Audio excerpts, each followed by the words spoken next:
नमस्कार, मैं गायत्री व्यास। Way to विदेश कार्यक्रम में एक बार फिर आप सबका स्वागत है।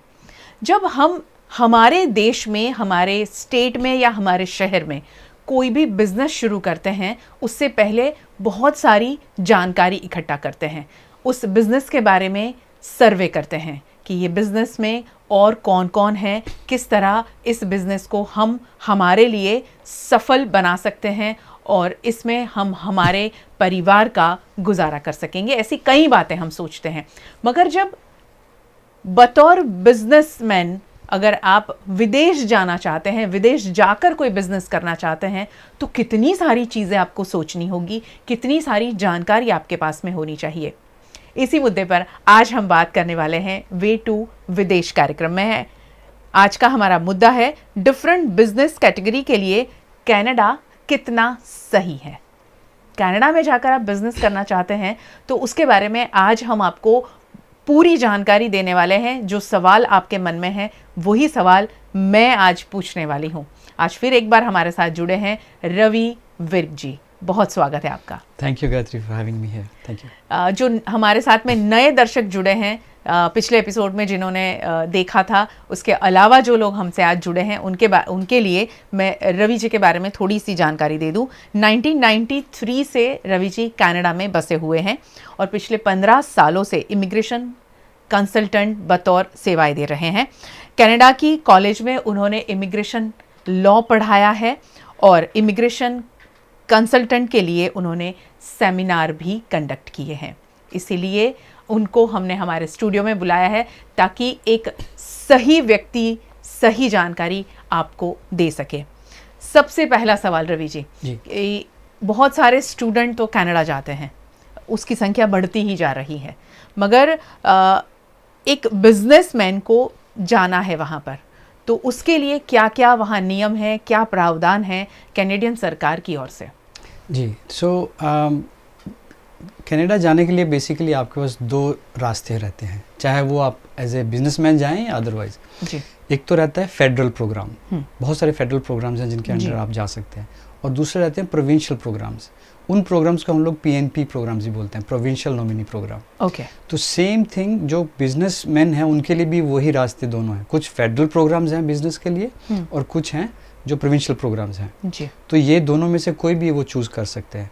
हर एक प्रोग्राम का अलग एक फ्लेवर है और उसकी कॉम्प्लेक्सिटी है, आपका इन्वेस्टमेंट जो है कितना लगेगा, कॉस्ट कितना रहेगा, टाइम कितना लगेगा, तो ये आपको थोड़ा सा उसके लिए स्टडी करना पड़ेगा। लेकिन फेडरल प्रोग्राम्स भी हैं और प्रोविंशियल प्रोग्राम्स भी हैं जी। तो मेरे पास जब कोई क्लाइंट आते हैं, बात करते हैं, तो मुझे एक बार उनका प्रोफाइल देखना होता है। लेकिन फंडामेंटल चीज़ ये है कि उनसे ये भी मैं पूछता हूँ कि आपकी रिक्वायरमेंट क्या है, आप किस टाइप का बिज़नेस वहाँ करना चाहेंगे, कौन से शहर में आप बसना चाहेंगे, आपके इंडिया में क्या चैलेंजेस रहे हैं, तो उनको आप वहाँ पे उस अनजान कंट्री में जाके आप कैसे ओवरकम करेंगे। तो ये कुछ चीज़ें हैं जो उनको खुद से पहले पूछनी चाहिए। फंडामेंटल क्वेश्चंस हैं, बट रास्ते कई हैं कनाडा में जाने के एज ए बिजनेसमैन। जैसे हम लोग उनको इकोनॉमिक प्रोग्राम बोलते हैं, स्किल्ड वर्कर प्रोग्राम्स को। तो उनके अलग से क्राइटेरिया रहता है सिलेक्शन का और एडमिशन का। सेम वे जो बिजनेस प्रोग्राम्स हैं उनके लिए भी सिलेक्शन का क्राइटेरिया अलग अलग रहता है। तो ये है। आपने कहा कि फेडरल प्रोग्राम और पीएनपी प्रोग्राम जी। तो ये जो पीएनपी प्रोग्राम है वो एक जैसे होते हैं, एक ही तरीके के होते हैं, और उसके साथ में फिर एक बात आती है कि खर्च कितना होता है। जी, तो ऐसे फेडरल प्रोग्राम भी जो हैं वो अपने आप में अलग अलग हैं, पर ये सवाल के प्रोविंशियल प्रोग्राम क्या अलग हैं, हाँ। इसका जवाब थोड़ा सा मुश्किल है, क्योंकि मोस्टली जो प्रोविंशियल प्रोग्राम्स हैं वो एक ही स्ट्रक्चर पे बने हैं, लेकिन फिर भी थोड़ा बहुत उनमें अलग अलग है जी। वहाँ पे कोई 11 प्रोविंसेस हैं। हर एक प्रोविंस ने अपना अपना कोई ना कोई इकोनॉमिक प्रोग्राम और कईयों ने कुछ बिजनेस इमिग्रेशन प्रोग्राम्स भी बनाए हैं। हर एक प्रोविंस ने बिजनेस इमिग्रेशन प्रोग्राम नहीं बनाया है। तो कुछ प्रोविंसेस हैं जिनके प्रोग्राम्स जो हैं काफ़ी पॉपुलर हैं, जैसे मैनीटोबा है, सस्कैचुअन है, न्यू ब्रंसविक है और ब्रिटिश कोलंबिया है। तो इनके प्रोविंशियल प्रोग्राम्स थोड़े से ज़्यादा पॉपुलर हैं, लेकिन इनका जो स्ट्रक्चर है वो काफ़ी हद तक कॉमन है। इसमें फॉर एग्जांपल आपको इनिशियल एक एक्सप्लोरेटरी विजिट करनी पड़ सकती है, ऑलमोस्ट मैंडेटरी है। एक्सप्लोरेटरी विजिट से है कि आपको टूरिस्ट वीज़ा लेके वहाँ पे जाना पड़ेगा, वहाँ जाके उस प्रोविंस में थोड़ी रिसर्च करनी पड़ेगी कि मैं किस टाइप का बिज़नेस यहाँ पे कर सकता हूँ। 1-2 महीना वहाँ रहना पड़ेगा। कुछ वहाँ पे चैम्बर ऑफ कॉमर्स में आप जाएंगे, लोकल जो इंडस्ट्री के जो मेन स्टेक होल्डर्स हैं, रियल स्टेट के जो रियल्टर्स हैं, उनसे आप मिलेंगे, प्रॉपर्टी कैसी लेनी है, कहाँ लेनी है, बच्चों को लेके आएंगे, कौन से स्कूल में डालेंगे, कहाँ पे रहेंगे। सो ये रिसर्च करके फिर आप अपने कंट्री में वापस आते हैं, फिर एक बिज़नेस प्रोजेक्ट बनाते हैं। वो प्रोजेक्ट जो है वो आप उस प्रोविंशियल अथॉरिटी जो है, इमिग्रेशन अथॉरिटी, उसको भेजेंगे। अगर उनको आपका ये आइडिया सही लगा, आपका प्रोजेक्ट ठीक लगा, तो फिर वो शायद फिर आपको वो इनवाइट कर सकते हैं। तो ITA जिसको बोलते हैं, इनविटेशन टू अप्लाई, वो ITA जो है वो भी बेस्ड रहता है हर महीने या हर 2-3 महीने में वो एक बार पूल में से लोगों का नाम निकालते हैं। तो पॉइंट बेस्ड है वो। तो आपको कुछ पॉइंट्स मिलते हैं आपकी सर्टन बैकग्राउंड के हिसाब से। तो आप उसको ओवरकम करके अगर वहाँ से निकल जाते हैं और उस पूल में आ जाते हैं तो आपको ITA आता है। देन फिर आप अप्लाई करते हैं वर्क परमिट के लिए, या कंडीशनल PR के लिए, डिपेंडिंग अपॉन विच प्रोविंस। पर स्ट्रक्चर मोर और लेस ऐसा ही है, exploratory visit, apply for a ITA आ गया, उसके बाद फिर apply for a work permit. Work permit मिलेगा आपको 1 या 2 साल का। फिर आप कनाडा आएंगे। आपने जो बोला था अपनी प्रोजेक्ट रिपोर्ट में कि मैं ये प्रोजेक्ट लगाऊंगा, आपको प्रोजेक्ट लगानी पड़ेगी। वो उसमें शायद आपको 2 साल लगे, 3 साल लगे, या 1 साल में भी शायद आप कर लें। तो वो आप करके उसके बाद फिर दोबारा से इमिग्रेशन अथॉरिटीज़ को अप्रोच करते हैं कि लुक, मैंने ये बोला था आपको और ये मैंने कर दिया, अब मेरा जो वर्क परमिट है उसको कन्वर्ट कीजिए PR में, या मेरी जो कंडीशनल PR थी उसको कन्वर्ट कीजिए PR में।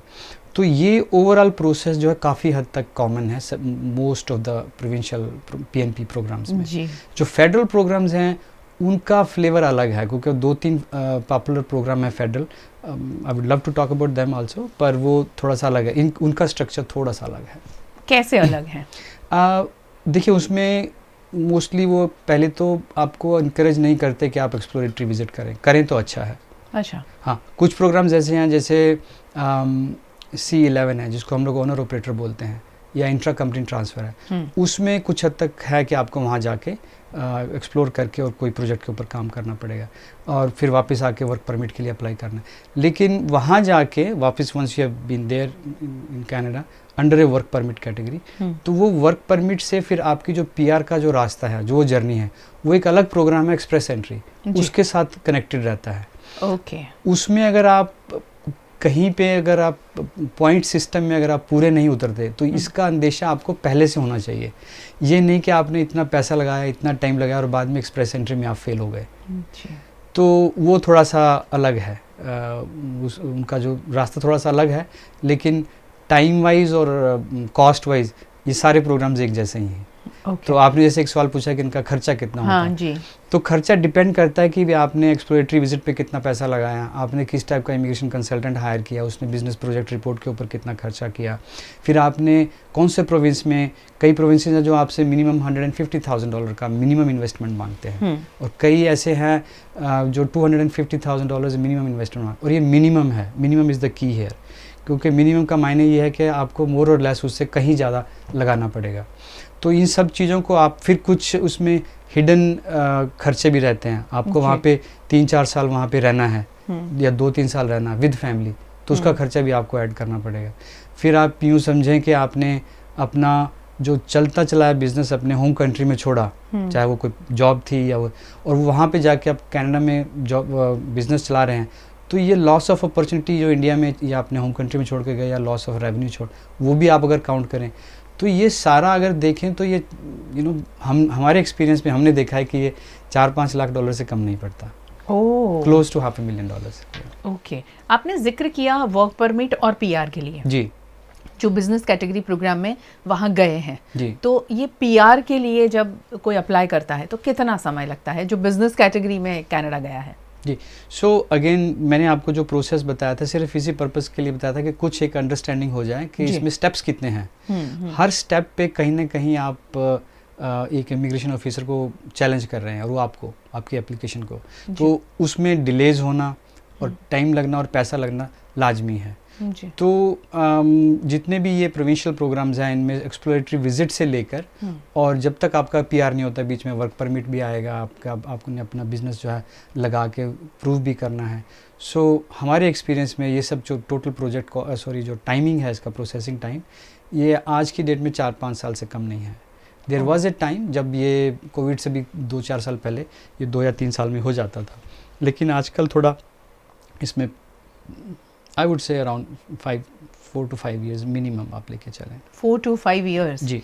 ओके इस तरह के जो बिजनेस कैटेगरी प्रोग्राम में जो जाना चाहता है जी, तो वो कैसे सिलेक्ट करें और सिलेक्शन के साथ साथ में उनको क्या क्या जानकारी और होनी चाहिए? जी, ये बड़ा अच्छा सवाल है क्योंकि इसमें हम लोग इमिग्रेशन प्रोडक्ट को भी एक प्रोडक्ट समझ लेते हैं कि इसको हमें पैसे से तोलना है या ज़्यादा टाइम से तोलना है और ज़्यादा दिमाग लगाएंगे तो किस कंसल्टेंट या किस लॉ फर्म के साथ जाएं इससे।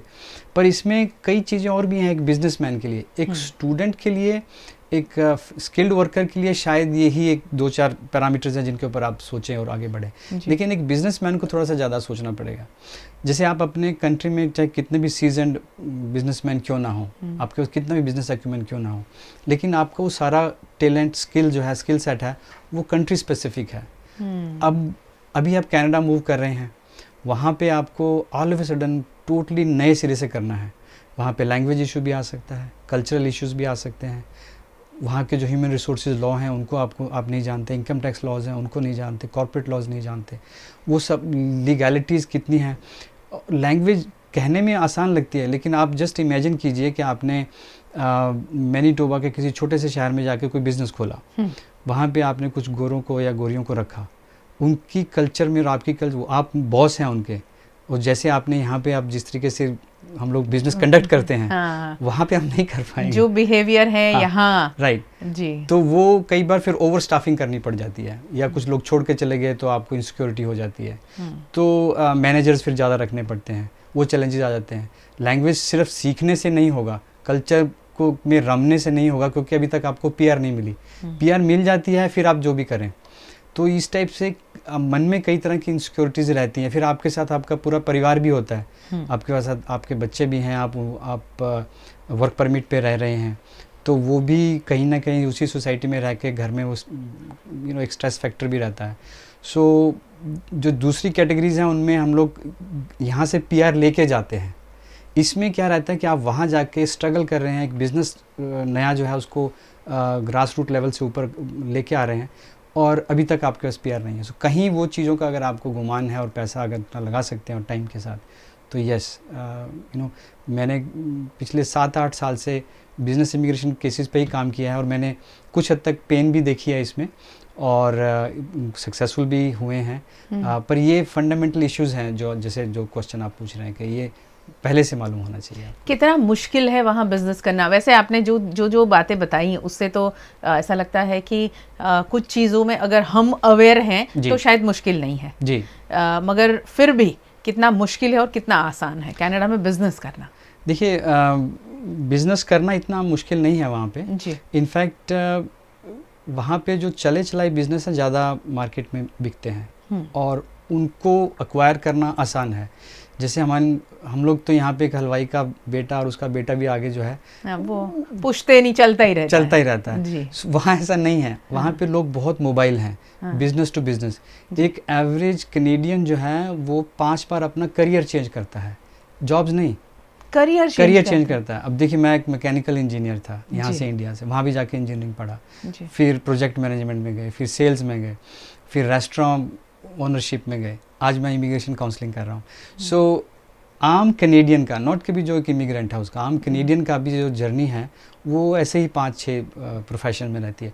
सो mobility of profession is very high.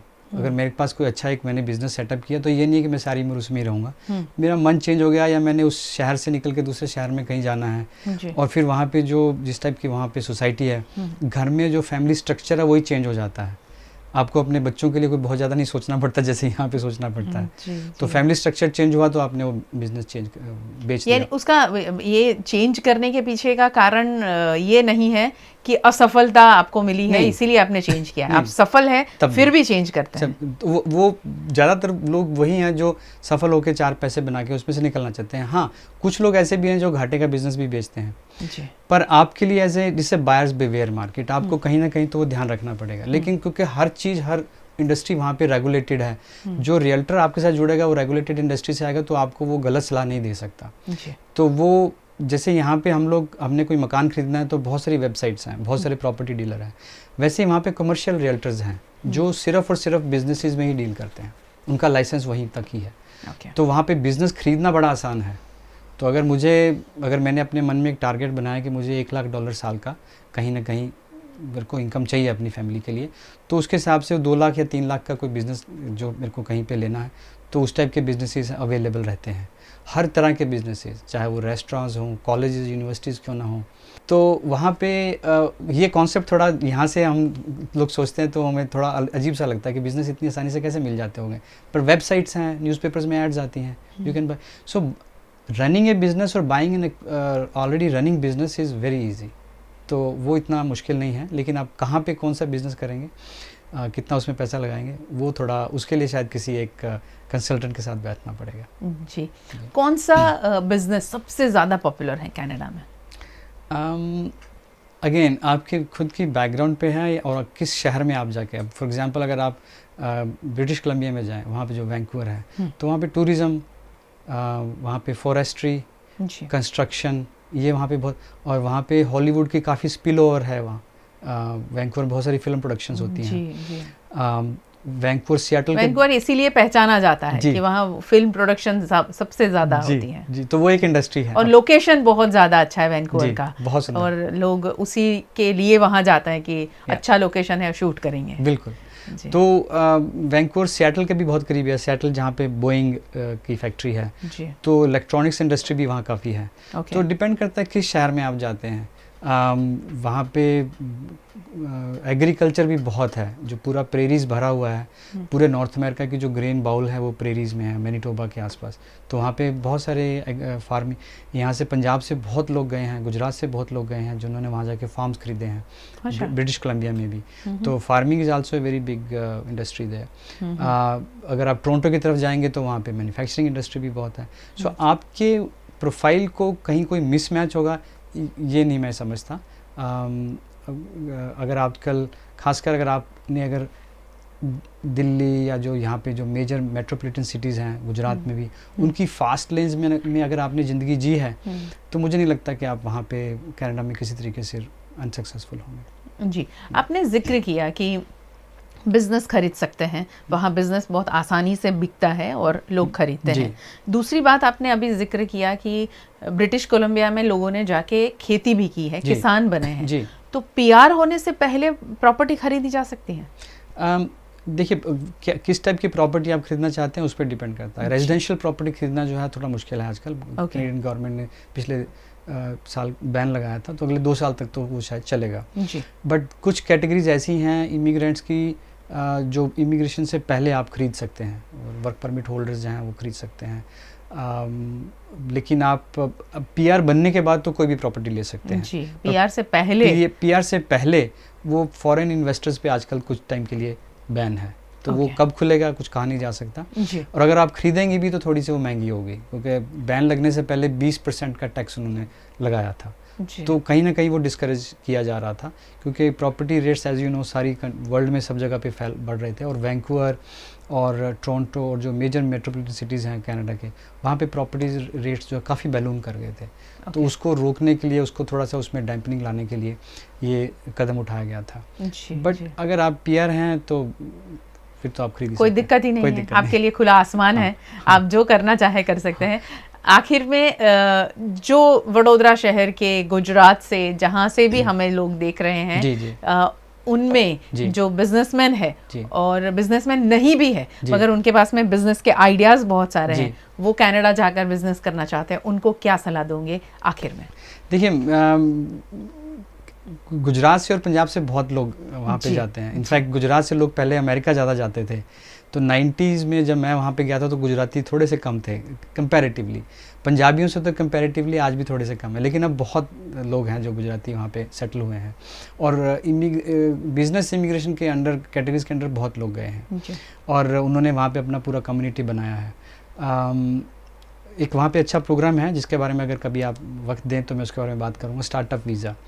तो बिल्कुल मैं उसी के बारे में ज़रूर बात करूंगी, नेक्स्ट एपिसोड हम उसी पे करेंगे। जी। तो वो बड़ा अच्छा प्रोग्राम है, अपकमिंग है और रिलेटिवली न्यू प्रोग्राम है और हम लोग उसको काफ़ी उसके ऊपर काम भी कर रहे हैं, सक्सेसफुल प्रोग्राम भी है, उसमें खर्च भी कम है और उसमें टाइम भी कम लगता है। पर वहाँ पे जो गुजराती कम्युनिटी है या जो इंडियन कम्युनिटी है, बिज़नेस वहाँ पे करने के लिए उनको कोई ऐसी प्रॉब्लम नहीं है। इनफैक्ट आजकल बहुत एंटरप्राइजिंग लोग वहाँ जा रहे हैं जी। इंडिया तो आजकल स्टार्टअप कैपिटल है जी। तो वही वैसे से ही आइडियाज़ वो वहाँ पे लेके जा रहे हैं और बड़े सक्सेसफुल हो रहे हैं। So I will be very happy to talk to any of your customers. जी बिल्कुल, बहुत शुक्रिया रवि जी हमसे बात करने के लिए। खासकर आज एक ऐसे मुद्दे पर आपने बात की है कि एक बिजनेसमैन जिसने शुरू किया है या फिर यहाँ बहुत अच्छा बिजनेस चल रहा है वो भी कनाडा जाना चाहता है, तो उसके लिए बहुत ज़्यादा वहाँ अपॉर्चुनिटीज़ हैं, वो बहुत कुछ कर सकते हैं। वे टू विदेश कार्यक्रम में आज हमने बात की बिजनेस को लेकर जो कनाडा में आप जाकर कर सकते हैं।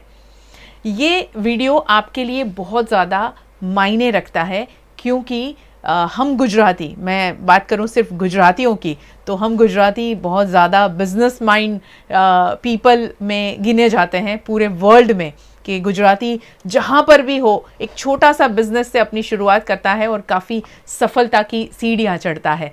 तो आप कनाडा जाकर बिजनेस करना चाहते हैं तो ये वीडियो को ज़्यादा से ज़्यादा शेयर करें अपने दोस्तों में, परिवार में, पड़ोसियों में, कहीं भी कोई भी इस तरीके के कार्यक्रम को लेकर प्रोग्राम में जाना चाहता है, बिजनेस प्रोग्राम में कनाडा, तो ये वीडियो उनके लिए बहुत खास है।